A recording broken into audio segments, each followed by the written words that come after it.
Purnama Sidi Wonosobo mencerahkan, inspiratif. Assalamualaikum warahmatullahi wabarakatuh. Waalaikumsalam warahmatullahi wabarakatuh. Alhamdulillahi rabbil alamin, wassalatu wassalamu ala khatamil anbiya'i wal mursalin wa ala alihi wa sahbihi wa man tabi'a sunnatahu ila yaumiddin. Asyhadu an la ilaha illallah wahdahu la syarika lahu wa asyhadu anna Muhammadan abduhu wa rasuluh, amma ba'd. Mari kita buka dengan bacaan basmalah. Bismillahirrahmanirrahim. A'udzu billahi minasyaitonir rajim. Faqim wajhaka lid-dini hanifah fitratallah allati fataran nasa 'alaiha la tabdila li khalqillah dzalikat dinul qayyim walakinna aktsaran nasi la ya'lamun.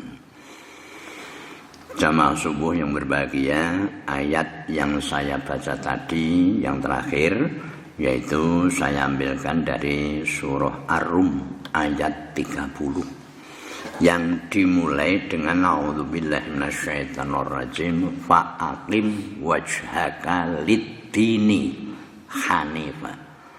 Faqim, dan tegakkanlah. Yang dimaksud di sini adalah hadapkanlah wajahmu, ngiblatoto kalau bahasa Jawa itu madep mantep moto kalau kurang puas kepada agama, dini kepada agama. Ya karena ini Al-Quran mau tidak mau adalah agama Islam. Sebab apa? Agama menurut Allah tidak lain ya hanya agama Islam. Sebagaimana yang tercantum di dalam surat Ali Imran ayat 19. A'udzubillahi minasyaitonirrajim. Innad-dina indallahil Islam. Sesungguhnya agama di sisi Allah ya hanya Islam. Itu yang bersabda wahyu. Saya hanya membacakan. Saya membacakan wahyu. Jadi kalau ada yang protes dan sebagainya, ya silahkan protes kepada Al-Quran. Sebab Al-Quran mengatakan innad-dina indallahil Islam. Bahkan di dalam surat Ali Imran ayat 85 di sana disebutkan wa may yabtaghi ghairal islami dina fala yuqbala minhu wa huwa fil akhirati minal khasirin. Barang siapa yang mencari agama selain agama Islam, ini, maka tidak akan diterima oleh Allah, dan mereka itu di akhirat akan mendapatkan kerugian.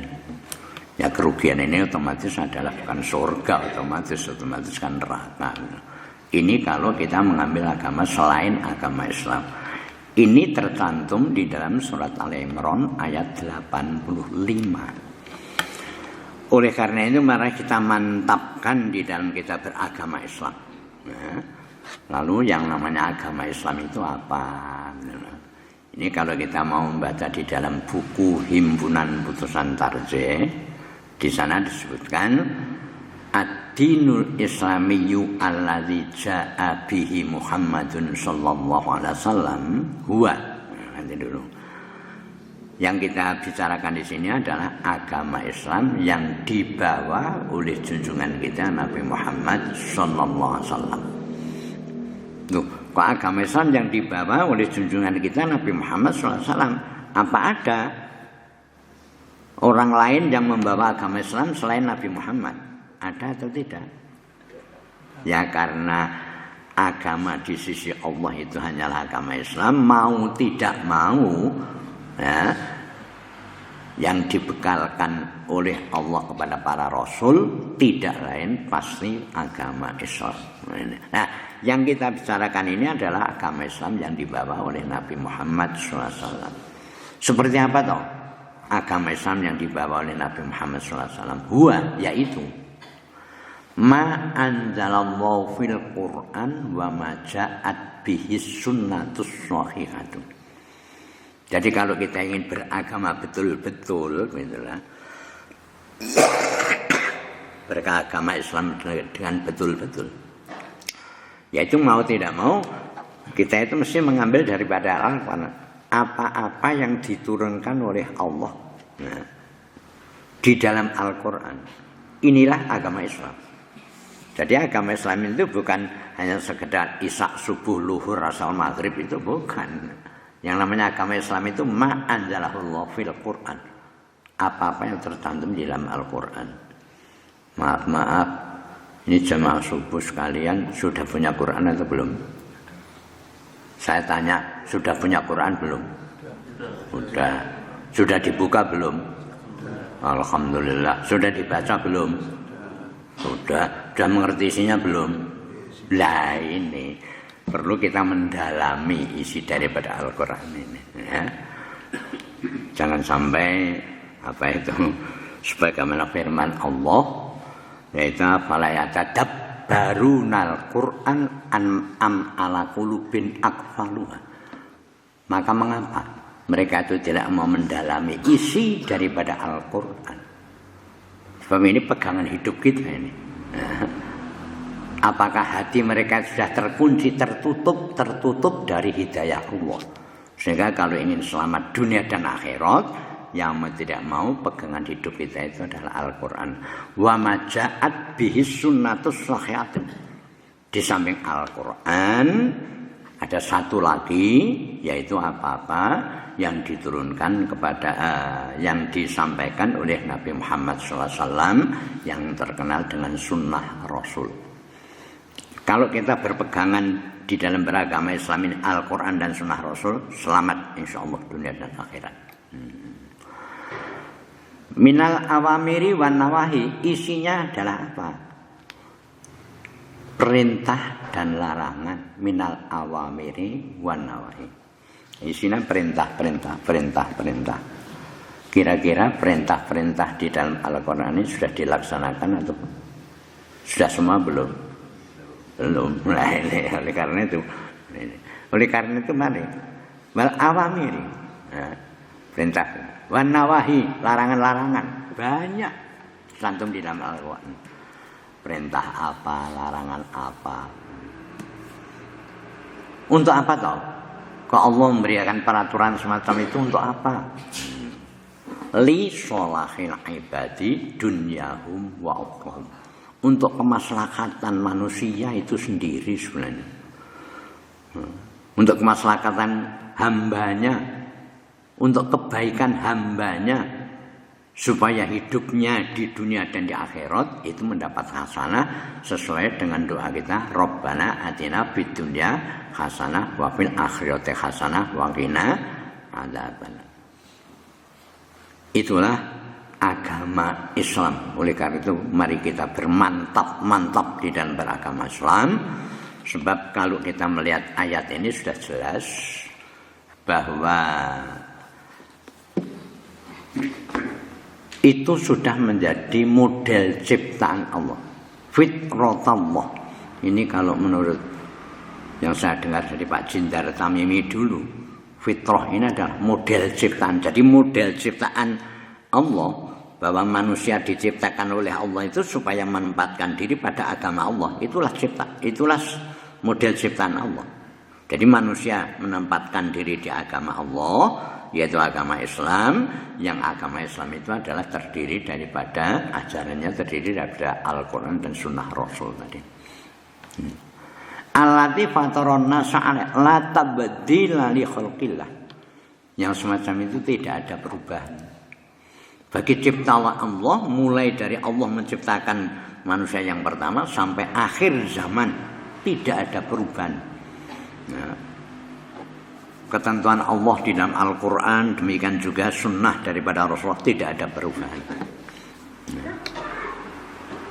Dan ini saya rasa Al-Quran ini satu-satunya kitab yang tidak pernah ada perubahan. Sebab kalau kitab-kitab dulu, maaf, sebagaimana kitab Taurat yang diturunkan kepada Nabi siapa? Taurat diturunkan kepada Nabi Musa, Zabur diturunkan kepada Nabi Dawud, Injil diturunkan kepada Nabi Isa. Ini aslinya itu sekarang sudah tidak ada. Yang ada hanya tarjamah. Padahal kalau tarjamah itu belum tentu kalau tepat sama dengan aslinya. Ya, satu contoh saja. Di dalam Al-Quran, kalau kita mentarjamahkan itu berbeda-beda. Satu contoh misalnya, kalau tarjamah loh ini belum dapat dipertanggungjawabkan. Misalnya kalimat takwa. Betapa banyak yang mentarjamahkan, mari kita takwa kepada Allah, mari kita takut kepada Allah. Nah ini, seakan-akan yang namanya takut itu barang yang medeni gitu lah. Padahal takwa ini dari kata-kata wakoya atau wikoya, dari wazan fa'ala ifta'ala lalu menjadi wakoya iwtakoya. Lidah Arab sulit untuk mengatakan iwtakoya lalu menjadi ittaqo. Wakoya yang menjaga. Jadi orang yang takwa adalah menjaga betul-betul perintah Allah dan larangan Allah. Demikian juga menjaga betul-betul apa yang telah dituntunkan oleh junjungan kita Nabi Muhammad SAW. Zalikat dinul qayyim. Itulah agama yang tegak, yang lurus, yang hanif. Tapi yaitu terakhir sayangnya itu walakinna aktsaron nasi la ya'lamun. Tapi sebagian manusia, walakinna aktsaron nas, sayang seribu sayang bahwa sebagian besar daripada manusia tidak tahu. Nah ini persoalannya apa? Dia tidak pernah membuka Al-Quran, membaca Al-Quran, mengerti isinya Al-Quran, sehingga mereka tidak tahu aturan hidup daripada Allah itu tadi. Itulah yang perlu saya sampaikan kepada kalian. Mudah-mudahan hidup kita ini betul-betul bersumberkan, berpedoman kepada Al-Quran. Demikian juga kepada apa yang telah disunahkan oleh junjungan kita Nabi Muhammad SAW.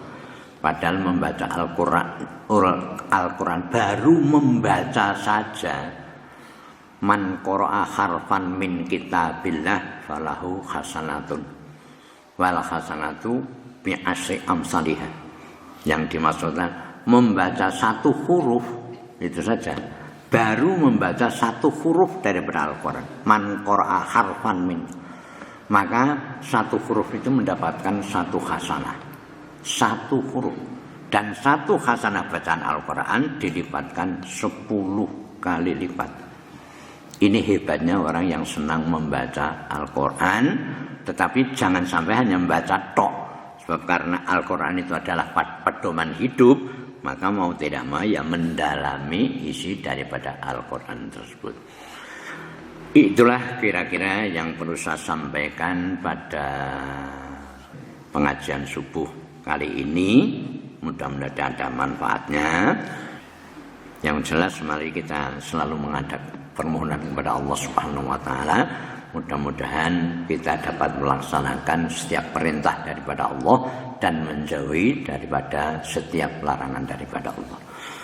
Mari kita tutup dengan doa penutupan majelis. Bismillahirrahmanirrahim. Subhanakallahumma wa bihamdika asyhadu an la ilaha illa anta astaghfiruka wa atubu.